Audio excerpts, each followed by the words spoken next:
Welcome back for part 2 in our unit on Reconstruction. In the first lesson, we learned about policies of Reconstruction and the legacies of Abraham Lincoln, Robert E. Lee, and Frederick Douglass. We also learned about what became known as Congressional Reconstruction. Part of Congress' requirement for readmitting Confederate states into the Union was that each state had to adopt the 14th Amendment into a new state constitution.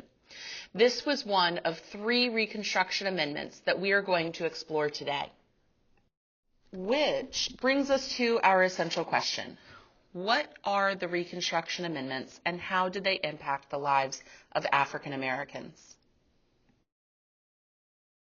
After the country had been divided for years over the issue of slavery and Southern states had gone so far as to politically separate from the U.S., this time of rebuilding meant creating a new nation with amended laws to include African Americans.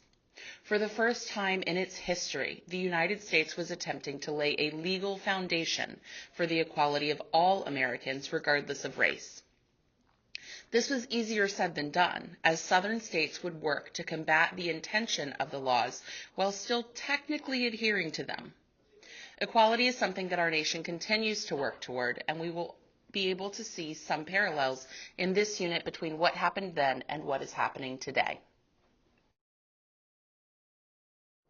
For legal equality to exist, our country's laws had to be changed or amended.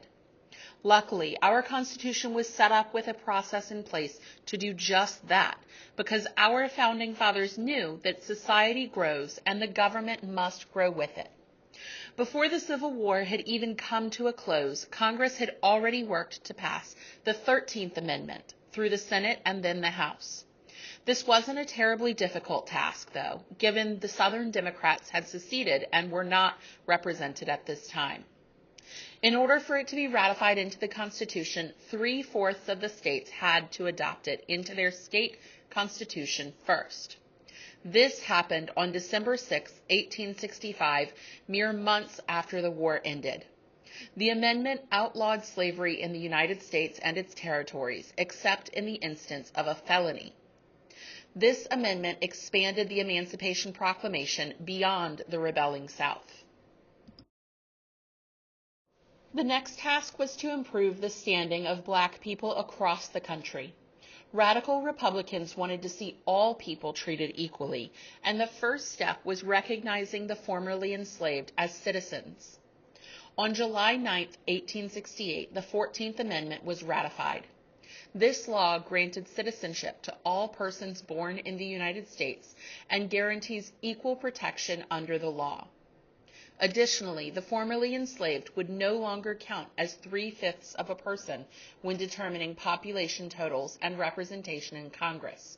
All people would be fully counted. Lastly, the 15th Amendment was ratified sometime in 1870. It granted the right to vote to all men, regardless of race, color, or previous servitude. That brings us to the end of this lesson. Next time, we will dive into who the Radical Republicans were and how Reconstruction came to its untimely end. Take a moment to look over your notes. Do they fully answer both parts of the essential question?